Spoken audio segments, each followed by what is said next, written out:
Good afternoon, or good morning. It's still good morning, I believe. I want to say thank you for coming out on this fabulous Charlotte fall day to have a very important conversation with a very important person that we will hope to see in January on a stage being inaugurated as the next president of the United States. I think that's why we're here. But before I talk about the seriousness of this conversation, what I'd like to do is make sure that everyone recognizes where we are. We are in Camp North End, but more importantly, we're in a place where creativity flourishes.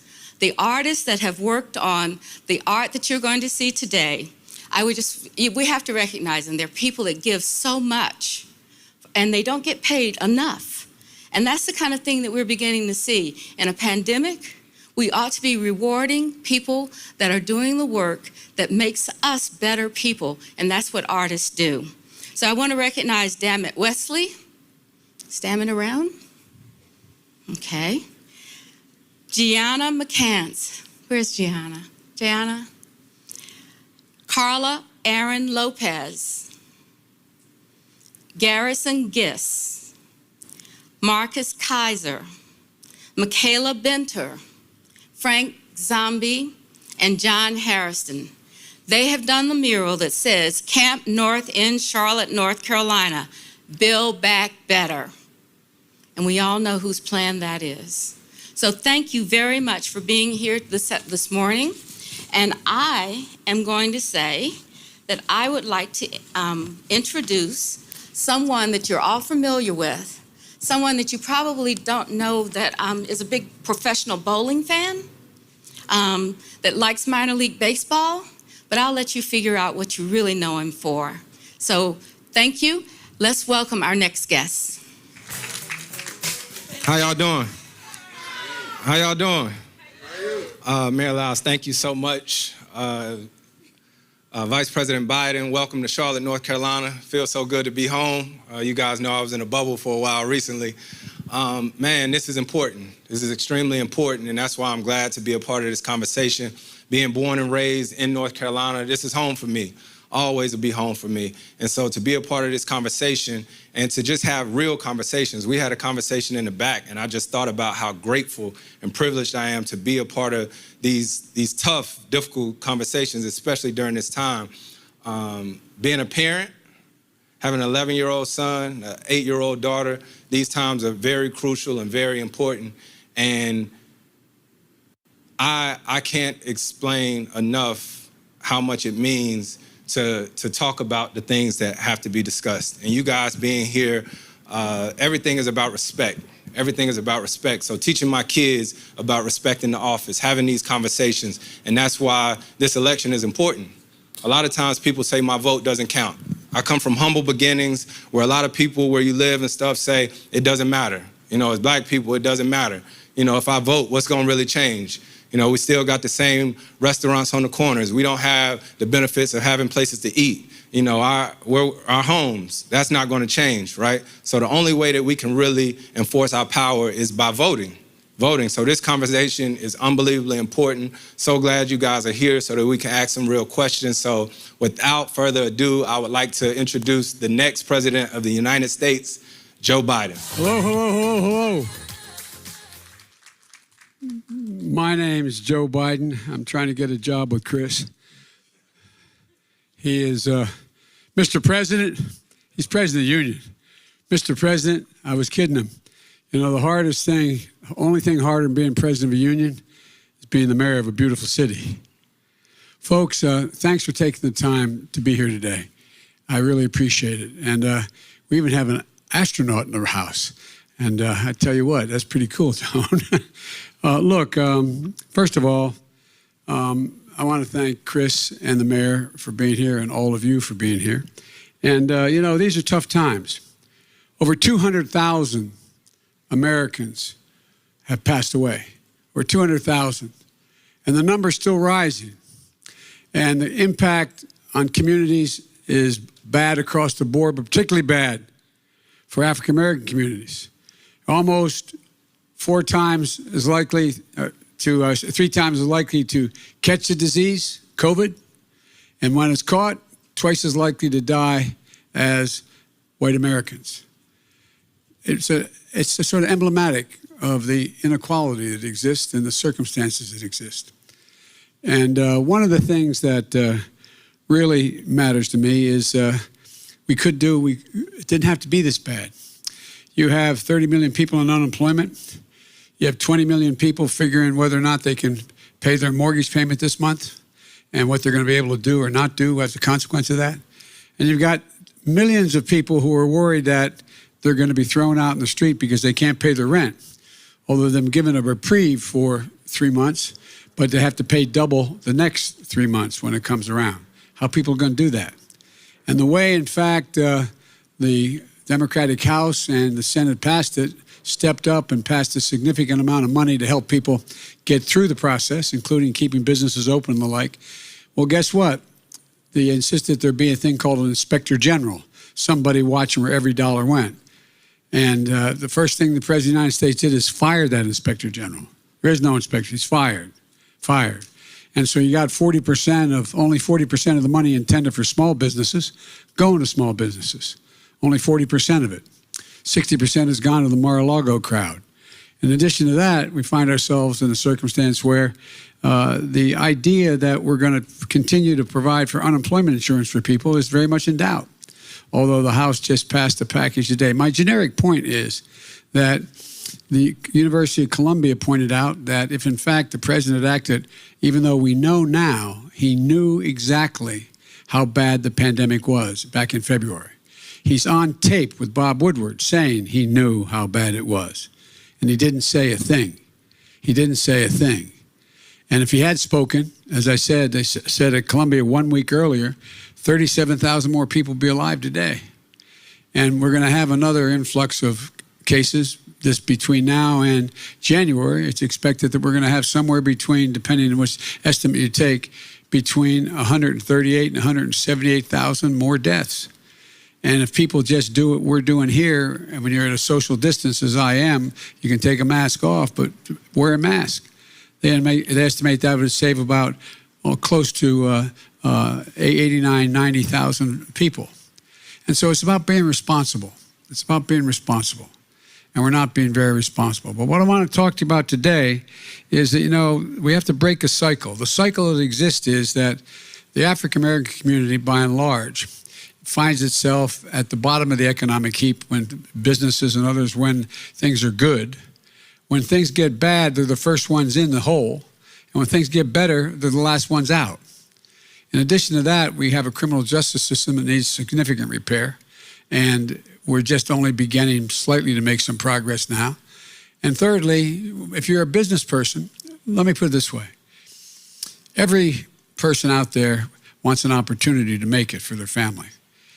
My dad used to have an expression, everybody's entitled to be treated with dignity. And then he'd say, Joey, a job is about a lot more than a paycheck. It's about your dignity. It's about respect. It's about your place in the community. It's about being able to hold your head up. It's about being able to look your kid in the eye and say, honey, everything's going to be okay. For too many people, particularly in the African-American community, they can't say that. That's not able to be done. So one of the things that I want to talk with you about today is how do we build wealth? Because ultimately, the African-American community only is going to have its place equal to everyone else when they're in a position to be able to build wealth. And that goes for everything from access to being able to purchase a home, access to jobs, access to just being able to have an even shot. And that's what I hope we're going to talk a little about today. And it goes to education, as well as access to education, access beyond, everything from a lot of poor whites and poor African Americans and Hispanic live in Title I districts, meaning that they live in school districts that have very low tax base. And right now we spend $15 billion a year to compensate for that low tax base. I increased that to $45 billion. What it does, it keeps teachers in schools because we're short teachers significantly. 125,000 teachers short right now. We'll be over 500,000 by 2023. In addition to that, we find ourselves in a circumstance where we used to have in our schools in the old days, one, right now we don't have any, we virtually have no school psychologists in our schools. And so teachers come into school and they're expected to solve every problem. Well, there's one school psychologist for every 1,507 kids in school. It should be closer to 1 to 500. We can do that by increasing the money I just talked about from 15 to 45. And send every single child that's 3 years old, 4 years old, and 5 years old, not to daycare, but to school. All the studies of the great universities in this state and every other have pointed out in the last 8 years, that will increase by 58% their chance of going all the way through school, no matter what the zip code they come from, no matter where they are, and be able to do it without getting themselves in trouble. And then we're going to talk about, I think a big issue here is access to apprenticeships and access to community colleges and college, and the student debt requirements that are there. I hope we can talk about that. But I want to talk about basically one big important thing. How do we change the dynamic? This is a gigantic opportunity. As bad as things have gotten, the blinders have sort of been taken off the American people now. They look out there and we have a pandemic, unemployment, we have race relations that are just been drawn into focus, and everything from police brutality to lack of access. But the American people have all of a sudden, average people have gone, my Lord, holy mackerel, I didn't know it was this bad. A lot of them didn't know. A lot did. But a lot didn't know it was this bad. And, talking to, well, I won't go into it. I'm talking too much now in my opening statement. But here's the point. The point is, I believe we have a gigantic opportunity to fundamentally change the systemic racism and the systemic problems that exist in our system. And I think we have to do it, but only one way to do it. We got to show up and vote. But I believe the American people are not going to be turned off. I believe no matter what the administration does to try to make it hard to vote for everyone, not just people of color, but everyone, no matter what, I think they're going to vote. You see what's happened in Virginia, early voting. They have 4-hour lines in the first day, and we're over 40 days out. People are going to show up and vote. They will not be dissuaded. And so that's why I'm optimistic. I was asked by one of the foreign leaders when I was overseas, when I was in vice president, they said, can you define America for me? I said, yes, I can, in one word, possibilities. Possibilities. We're the only country that believes anything's possible. But it's about time we make it possible for everybody. That's what this is all about. I think we got a gigantic opportunity in the year 2020 to make these changes. And with that, as my mother would say, I'm going to hush up and take any questions y'all have. And I'm going to get out of the way here.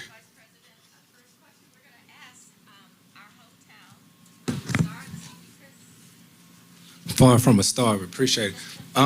My first question, you sort of spoke about education, and for me, I'm the only person in my family that didn't go to an HBCU. And you, right down the street from Johnson C. Smith, North Carolina is known for having a lot of HBCUs. So my question would be, there's a lot that's not properly funding, sort of going under. So what would you sort of like to see, or what could you do for the historically black colleges and universities?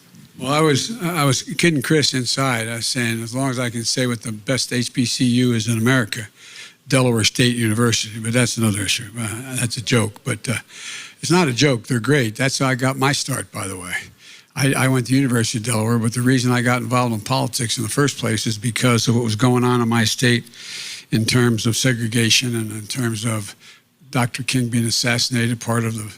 Major part of our city was burned to the ground. That's how I got engaged, and a lot of my support came out of that HBCU. Look, right now, one thing all the data shows is that given an opportunity, an equal opportunity, there's not a single thing that an African American can't do that a white American can do, that a Hispanic American, an Asian American, not a single thing. And so what's happened? It's about access to opportunity and access to good jobs. Now, an awful lot of universities, like a great university like UNC or Wake Forest, a lot of schools, they have endowments. And the endowment allows them to provide for the circumstance to bid for these major federal initiatives that allow them to bring into the school a technology and a program that is able to bring in outside sponsors as well as government sponsors, and then have students work in those areas. For example, cybersecurity. Cybersecurity is a big deal, but you have to, and it's a future, there's going to be millions of, over time, good paying jobs in the area of cybersecurity. But because the HBCUs, for example, most of them don't have the endowment to be able to build the facilities that can attract the environment, the government funding, as well as private endowment, they don't get to set these up. So, for example, when I was vice president, we went down near Roanoke and we provided funding for an HBCU to have a cybersecurity proposal. They did it. They got the contract. And now what they're doing, they're training young women and men who get out and good starting jobs where you can end up being paid more than $100,000 a year. And they're fully, totally, thoroughly capable. So what I've done is I proposed, and we'll get this done, I proposed a 10-year program for $70 billion for HBCUs. $70 billion. And that $70 billion will be available to the HBCUs based on their competition to get access to it, but everyone will qualify, every HBCU, and they'll be able to do the kinds of things that other universities do. For example, Delaware State University is a great university. The president of the university is a young man who used to work for me in my Senate office now. Brilliant guy, his doctorate. The end result of it is, though, when the University of Delaware makes an application for dealing with solar energy, because it has a significant base, it gets the significant injection of technological capability, or, for example, light metals. They took over an old facility. This used to be a Ford facility long time ago. They took over a facility, used to be a Chrysler facility, got shut down. And now what do they have at that facility? They have people in that facility who are now doing metallurgy that relate to making lightweight aluminum and metal decks for aircraft carriers. Well, it's a multi-million-dollar and will end up being $1 billion projects. And so the people who get to work on that, the very students in that university get to work on, they're the ones who are going to go out and get these great jobs. So that's the first thing I'm going to do for HBCUs. Secondly, we have to look at, and we have been looking at, the idea that we have to bring in HBCUs to engage in more of what we are doing in terms of our national dialogue. And for example, I kid two of the guys that are on my co-sponsors of my campaign, African Americans. They talk themselves as Morgan men. I'm a Morgan man. Well, there's a lot of great universities, including right here. But we have an opportunity to provide for you're able to get to those universities. How can you do it? Well, I'm going to see to it that anyone who comes from a family that makes a total income of less than $125,000 a year gets free college education. They don't get in. If they get in and qualify, they pay nothing to go to college. Secondly, there are also programs that exist now that if you provide for the work that you will volunteer to do something in the public interest, and you do it for 5 years or more, you can deduct $10,000 a year up to $50,000 off of that debt you have. And you have an awful lot of young African Americans who have graduated. The average debt is about $19,000 a year. Well, it's hard as hell to get started. Hard to get started when you have that debt hanging over your head. The average debt is even higher. It's up to $28,000 a year, someone graduating from 4-year school. And that's why the economists had predicted prior to, and I'll end with this, I'm telling you too much, but because I'm pretty passionate about this, what happens is that if, as we pointed out before the COVID crisis, that we're going to have an economic slowdown because the entire generation, this from 9/11 generation through to the generation now, and coming out of this god-awful circumstance we're in, they in fact are not going to have the wherewithal because of student debt to be able to borrow the money to buy a home, buy a new vehicle, buy an apartment, spend the money in capital, which a significant portion of our economy is driven by consumption, by consumption. And this generation, this whole new generation from 9/11 on, that in fact is they're not in a position to be able to do it. So there's a whole lot of reasons that economically this will benefit. This isn't just draining money. And by the way, I pay for every one of these things by the way I deal with the tax structure, but that's another story. So that's a piece of what I think we can and should be doing with HBCUs. And secondly, I will, in my administration, elevate elevate the standing of HBCUs by the people in my administration as well. Thank you, Mr. Vice President. The Vice President would like to hear from you, so I'd like to recognize someone that might have a question in this, for this forum. Yes. Hi. There's a microphone right There's there. a microphone right there, and there's one on this side as well, so. Can you? Okay. Hi, I'm Hannah Bonaparte. I just was wondering, what are you going to do about minimum wage? We're going to raise it to $15 an hour nationally. I've been deeply involved in raising it as I've gone around the country working with cities and counties that in fact have raised it, including New York City and out on the West Coast as well. Here's the deal. If you make less than $15 an hour, working 40 hours a week, you're making a wage under the poverty level. No one in America should be working for a 40-hour-a-week job and still be living in poverty. It should not exist, number one. Number two, it also demonstrates that if we pay people $15 an hour as minimum wage, you grow the economy. The idea that this somehow puts people out of business, there's no evidence of that. What happens is you have people, if you're making $15 an hour instead of $7 an hour, you're able to buy more things. You're able to pay more bills. You're able to do more that ends up increasing the GDP, the growth of the whole economy. So it's not only a good thing for the person who is going to be making a decent wage from the beginning, but going to be good for the economy as a whole. Next question, yes, please. Hi, I'm Andrea Brown. I'm a second grade teacher. Nice to meet you. My mother would say, God love you, dear. It's been difficult, but thank you. So thank you, Chris, for bringing up education in the HBCUs. But as far as K through 12 education, how do you plan to push access to educational equity? Well, it's a simple proposition for me. I mean, I exaggerated as a second grade teacher why you're so important. If I had only $1 to spend in education, and I could spend it post-graduation or pre-kindergarten, I'd spend it pre-kindergarten. Not a joke.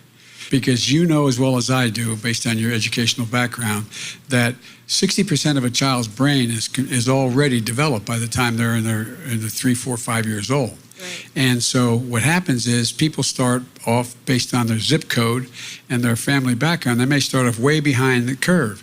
You know, you have a lot of students who, they come into school, if they come from a very poor background, in a community raised by a single mom or a single dad through no fault of their own, they will have probably heard 1 million fewer words spoken by the time they get to first grade. That by itself is an impediment. Nobody's forced that on anybody, but we got to change it. And so the way to change it is threefold. Number one, as I said, provide for early education starting at 3 years of age. And it's not, this, you think, oh, my Lord, why do we have a 3-year-old go to school? They learn as rapidly as a 6-year-old, a 12-year-old, a 14-year-old, and they just suck it all up. They just suck it all up, number one. Number two, to make sure that we pay teachers enough money to stay in the business of teaching. My wife's a full-time teacher. My wife has never stopped. As first lady, as second lady, I should say, she taught 15 credits every semester at a community college. Before that, she taught juniors and seniors in high school for 25 years. I think it was 25. But my point is, a long time. Yeah. Although I'm not allowed to tell the exact number because my wife is 30 years younger than I am. I started off not quite that much, but now there's no woman in the entire Biden family as old as any man. But that's another issue. But all kidding aside, the fact is that it is the lifeblood of, look, you know, people, they say, well, these children, they're all our children. They are the kite strings that lift our national ambitions aloft. Right. And it's bizarre, crazy for us. In every single empirical study done, the more money you spend and the better you educate a child throughout the process, the better the community as a whole is. Everybody, across the board. And so that's why we also have to make sure that we provide for more direct funding for specific programs in schools. Federal, you know, as you know, better than most will know, the bulk of all the funding for schools is local funding. Right. Local funding. Right. It's not national funding. It's not federal funding. But federal funding can focus on particular needs within schools. And one of those needs is to deal with access to equal education in the early grades and not be determined by your zip code. And that requires us to spend more money on schools that, in fact, and teachers. Look, I'm not going to ask you what you make, but teachers, one of the other things that that all the studies have shown is that when you're in a student body where there's students of color, it makes a gigantic difference if they're teachers of color, particularly male teachers of color. Definitely. A gigantic difference. It's just a factual predicate. And so we have to encourage schools of education to attract more people of color to get in and teach. But the only way to do that is raise the salaries. Right. Raise the salaries. Right. I mean, the idea that a teacher's out there after several years making $40,000 a year, they probably have student debt larger than that. So, no, for real. And that's why the last piece of the student debt, anybody who has a student debt who teaches, that counts as working for the national interest, and you get to deduct $10,000 of that student debt per year for 5 years and up to $50,000 if you're teaching. That's amazing.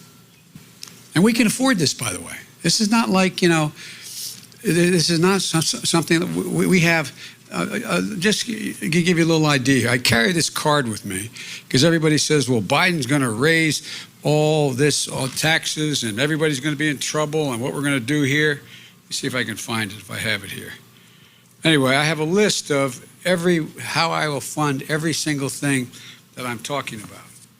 For example, if we just made corporations not pay 21%, and 91 of the Fortune 500 companies pay no tax. Zero, okay? None. If we just made them pay 28, it used to be 38, make 28%, raise it to 28%, and everybody had to pay it, that would raise a total of $1,370 billion. I'm not trying to punish anybody. It's time everybody start paying their fair share. The president has a new proposal. Some of you may like it. I don't know anybody in my neighborhood knows very well. And that is that another $30 billion tax cut for billionaires. You think I'm making it like, billionaires sound like, Bernie Sanders, billionaires are bad. That's not the problem. Problem is reducing the capital gains tax. If you make your money off investments as opposed to sweat of your brow or waking up and getting a paycheck, right? He thinks you should only have to pay 15% of your income. So you'll pay more as a school teacher than somebody making $20 million if they have it's all coming from investments. That's not right. Again, don't want to punish anybody. Just about time everybody pays their fair share. And the way I do that is I raise the tax back for millionaires and billionaires to 39.4%. Not they're talking about 90%. That's not true. It was 39.4% when Bush was president. You just raise that tax rate back up to 39.4%. That raises 6%. That raises $90 billion. Just give you an example. So there's much more I could talk, but my point is, it will not, and by the way, I went to undergraduate and graduate school, but I was very flattered that I think it's 14 Nobel laureates in economics just endorsed me and said my plans make sense. All this stuff about Biden's going to bankrupt the country and Biden's going to spend $400 billion and you're going to raise your taxes. Not true. We can do it all by just starting to pay your fair share. That's all. That's all. And give people who need a break a break. Thank you. Thank you. So we have time for one more question. Well, I think we're going to have time for 2 more questions, if that's okay, Mr. Vice President. Maybe 3. Okay, maybe 3. I know I'm late, but I apologize. Having some difficulty, sorry. Okay. Hello, nice to meet you. My name is Sabrina Collier. My husband and I, Chef Greg Collier, own restaurants here in Charlotte, one Uptown Yoke and one here in Camp North and Leah and Louise. And as you know, the restaurants have been hit severely hard the past, would it be 7 months now, and a lot of us, which are small business owners and small minority business owners, didn't receive as much relief nationally. The city of Charlotte has been amazing with offering grants and things that we can float us over and still pay our employees, but we still had to cut staff. We still had to cut hours. What would be the relief for us small business owners, specifically restaurants? Is there a plan to give us some type of relief? I don't know, a tax cut, anything? Yes, there's a big plan to do it. There's multiple plans. First of all, the CARES Act, which passed out of the House and Senate, which was a total of $2 trillion overall, twice, was supposed to provide what they call the Main Street Lending Program. For 4 months, it didn't lend a penny. None of the money went out, number one, because you got 20 Republicans in the Senate who said they don't want to spend anything on anything, for real. And the president who has, as I said, fired the inspector general, so you don't know where the money's going for certain. Secondly, on the early program for small businesses, and the small business is defined of fewer than 50 employees. Now, most small businesses that are neighborhood small businesses are 10 or fewer employees. And so what I proposed is we focus on making sure that the money goes directly to those businesses that in fact provide for, be able to keep their employees on the payroll for the 10 or fewer employees. That's a priority, and then 50 and under. But here's what's happened. What's happened is that not only has that not occurred, a lot of the money has gone to very big businesses that didn't need they may need it, but they didn't need it to stay alive. And even when they got it, what did they do? The commitment was that I proposed, and we thought we had done, is that right now, if you get a government bailout, quote unquote, loan to stay alive, what you cannot do is take that money and either buy back your own stock and or increase your salaries with that money. It's to keep people employed, keep them on a payroll. Secondly, there's another program, and that's what a lot of the businesses have done. They buy back their own stock, increasing the net worth of the people who own the stock, and in fact pay their salaries based on stock. So they should not be allowed to do that, number one, in this with government money bailing people out. Secondly, a lot of you don't know the circumstance. Now, there's no national standard as to how to open. How do you open safely? The president says, just put up a sign, come on in. Well, you know your employee, beyond your employees, your customers are going to go, I don't know. I mean, does everybody have to have the mask, or they have dividers in the restaurant, or they have, tell me how the sanitary conditions are working? Well, you need money to pay for all that stuff.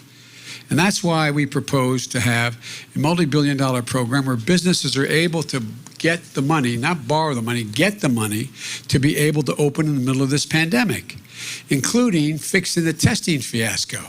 You should be in a situation where your employees can, in 24 hours, get a test to determine whether or not they're positive or negative. You need to do that for your own protection, and the public likes to know that is protection for their employee, that their protection against anything that happens when you're in a restaurant. So the bottom line is the money is already there. The president is just not releasing it. The department is not releasing the money. And it's all done in order to be able to keep the economy moving. Right now we have over 30 million people on unemployment.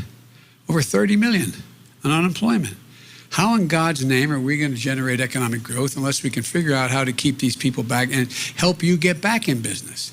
It's the same way with schools. How many schools are not opening because there's no national standards set? No national standards set. For example, there's an outfit. Am I telling you too much? You want me to stop? Okay. I really get it. This drives me crazy. Right now, we're in a situation where if you take a look, there is no national standard for how to open schools, how to open them safely. Because the president says, I have no responsibility. It's not my responsibility. I mean, literally, that's his phrase. It's not my responsibility. I'm not to blame for any of this. Let the governors or the mayors take care of it.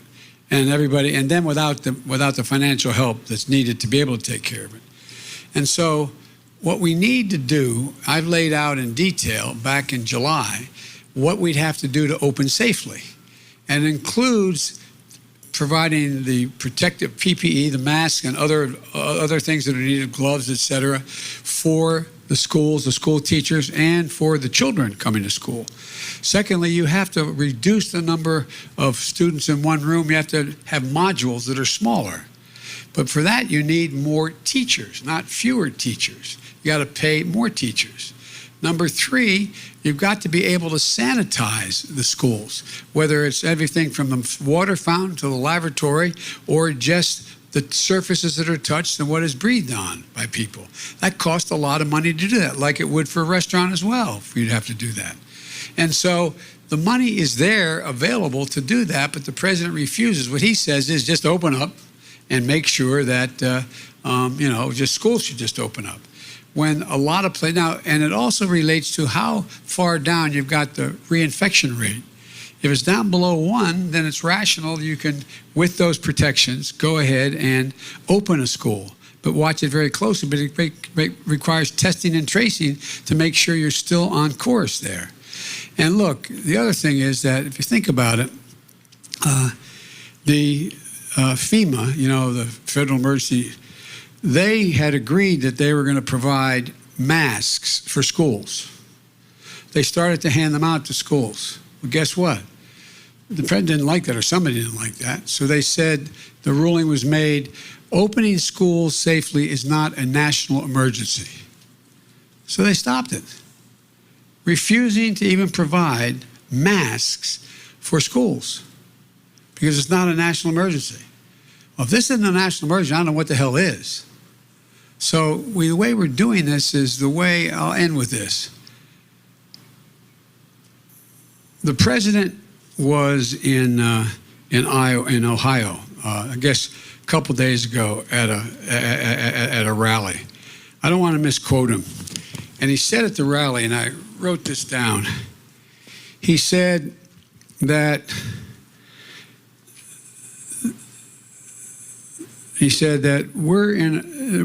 we're virtually turned the corner. Nobody is really dying. He said, yeah, elderly people are dying, and they're dying because they have heart conditions, others, but quote, quote, they're virtually nobodies. They're the only ones dying. So you go home and your mom's gone, your dad's gone. He's a virtual nobody? The idea, the way we're talking about people, and this is all within our power to do something. The virus wasn't his fault, but the way he's handled it has been close to criminal. And so many people breaking their necks. And by the way, my deceased wife, when I first got married, I married a beautiful woman from Syracuse, New York, Skaneateles, New York, and I got elected when I was 29 years old. I come from a very modest family. I was not bragging about it, but I was listed as the poorest man in Congress for 36 years because I didn't think you were supposed to earn any money while you're there other than your salary. And then when I got elected vice president, one of the press outlets said it's probable no man has ever been assuming the office of vice president with fewer assets than Joe Biden. I hope they weren't talking intellectual assets. And so, but when I got elected when I was 29, I was in Washington before I was sworn in, and I got a phone call from my fire department saying my wife and daughter had just been killed, and my 2 boys were not likely to make it. A tractor-trailer broadsided them while they were Christmas shopping. And at the time, my wife's father, my father-in-law, he came home from World War II, and he had owned a restaurant. He was a cook in World War II in the Navy, and he ended up opening up a restaurant in a place called Auburn, New York, a town of about 20,000 people just south of Syracuse. And it became the meeting place for everybody. It's a place that doctors would start off the morning, getting their coffee, and the lawyers would have their lunch, and kids after graduations would come to this called the Hunter Diner On, and then he opened up other restaurants. And in order to try to convince me to stay, I don't blame him, I do the same with my daughter, try to convince me after we graduated to take a job in upstate New York rather than go back to Delaware, he offered me his prize diner that was, and he was making at that time, I would have made 5 times what I made as a lawyer. The starting lawyer's salary was $6,000, and it was $30,000 a year. But the problem was, for 5 years, I watched how hard they worked. I don't know how you do it. You gotta love it. Even in good times, you think you're crazy. It's 24 hours a day, but you deserve a break. And your employees deserve a break. And the fact you're fighting so hard to keep them on the job is a testament to the kind of people you are. But I promise you, I guarantee you, if I'm elected, you'll get both the PPE, you'll get also the money to be able to open, and the additional money, not only to maintain your employees, but to maintain an open place that you, in fact, can. I've met with a lot of restaurateurs up and around the country, so they can open up and do everything from having plastic shields in front of the cashiers to a lot of things you can do to make it safe. Make it safe, and you'll get the help. Thank you so much. Thank you. I can really do yes or no if you ask me easy questions. All right, so we have one more easy question. It's going to be an easy question. This is one of my colleagues. He serves on the Charlotte City Council, Malcolm Graham, with me. I used to be a city councilman. I ran for the Senate because it was too hard. They know where you live. Exactly. First, I want to thank you. You honored me and my family by sending a video tribute for my sister, Cynthia Graham Hurd. Oh, my Lord, I apologize. No. I didn't know. I'm sorry. No. Who was, as you know, killed at the Yes. Emmanuel A&B church shooting in Charleston. And so my question is, how do you reimagine the Justice Department and specifically the Civil Rights Division after 4 years of Trump? Well, first of all, and I guess I'll just say it, this has been the most corrupt administration in modern American history. The Justice Department has turned into the president's private law firm. He actually has them representing him on women who accused him of rape, and I mean, where does that come from? And the Justice Department under my administration will be totally independent of me.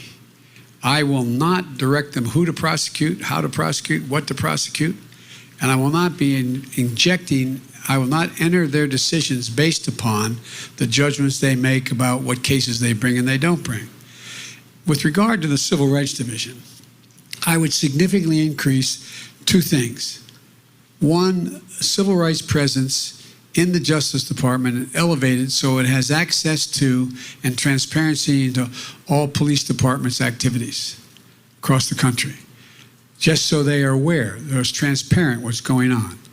I would also make sure that I elevate the Justice Department, the Civil Rights Division, to have a direct office inside the White House. When, for example, I'm the guy that wrote the Violence Against Women Act. When the president asked me what I wanted as vice president, I said I want to have jurisdiction over that act inside the White House because it elevates the standing of whatever that office that comes inside the White House. So I would make sure there's a combination of the Civil Rights Division having more direct authority inside the Justice Department and being able to investigate than, in fact, it has now. But most of all, I would have an attorney general who understood his oath of office, not a joke. An attorney general has an oath of office that, in fact, could do and move on what the professionals in the department thought had to be pursued without my interfering to say, no, they're my friends, or they're my, I know them, or I don't, or go after this person, like, go after Hillary, or, what I mean, this kind of stuff. I get asked the question all the time by the press that travels with me, although I'm not sure the same ones that are traveling today have asked it, but I get asked the following question. If, in fact, you get elected, would you prosecute Trump? Would you pursue prosecuting Trump? And the answer is, I'm not going to pursue prosecuting anybody. I'm going to do what the Justice Department says should be done, and not politicize it. It's the most dangerous thing that's happened so far, is the politicization of the Department of Justice. It's become the Department of Trump, and that's wrong. Thank you, Mr. Vice President, for the very, very heartfelt feelings, but more importantly, for having policies that really follow who you are as a person. So on behalf of all of the people that are here today, thank you for giving us your time, but more importantly, giving us the changes that you see for our country. We really appreciate that. Thank you. Who's the fellow who runs 26 organizations for housing? The public. I know we didn't get a chance to talk. Because I think what you're doing is incredibly consequential. And I'd like to give you a paper on the way out, is what I think we can and should do. It's very detailed. And I'd love your feedback. I'll put a phone number on it, okay? Because it is a gigantic, gigantic, gigantic undertaking. And unless we can get people into housing, unless we can provide for housing, unless we can stop the gentrification where people are left out, we're going to be in real trouble. And what you're doing is really, I'm not just trying to boost him. I've never met the gentleman, but I did read your bio and what you're working on. And I'd really like your input and maybe be able to call you if I could after you get what I'm proposing in detail and see what we can work out. And I'm part of the reason I do this, and what I miss about being able to do larger engagements is this is where I learn. I'm a tactile guy. I mean, I'd rather be shaking your hand and looking in the eye and you telling me what needs to be done. But I'd like your, and don't be reluctant at all to criticize my plan if you think it doesn't make sense. I think it's pretty good. I've worked on it really, really hard. It goes from Section 8 housing all the way to first-time home buyers to the whole notion of these. Anyway, I'd like you, I'm going to give it to you before I leave, okay? Yeah. You're very polite to sit here all this time. Thank you. Thank you, everybody. Really appreciate it. Thank you very much. In America, everyone counts, and the 2020 census is how that great promise is kept. Respond today online, by phone, or by mail, and help inform hundreds of billions in funding for education, health programs, and more. Shape your future. Start at 2020census.gov.